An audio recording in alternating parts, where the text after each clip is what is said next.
Ежесуточный объем жидких отходов в поселке Слобода значительно превосходит объемы емкостей, куда поступают нечистоты для дальнейшего их вывоза.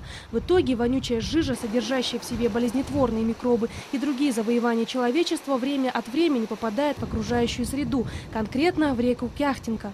Последние исследования показали, что она немножко очистилась, но она все равно входит в разряд грязная. Поскольку река Кяхтинка плавно перетекает в соседнюю Монголию, в Улан-Баторе этот вопрос поставили, что называется, ребром. В итоге Бурятия взяла на себя повышенное обязательство по отбору проб воды. В программу мониторинга трансграничных вод по микробиологическим и вирусологическим показателям на территории двух стран внесены соответствующие дополнения.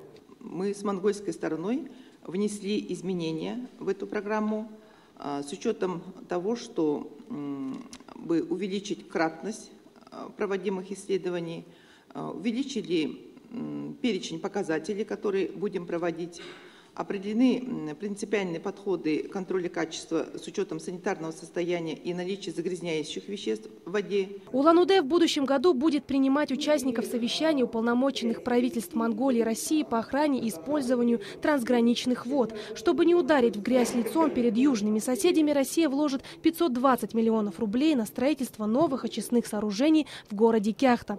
Александра Захарова, Баир Жигмитов, Даржа Чидопов, Вести Бурятии.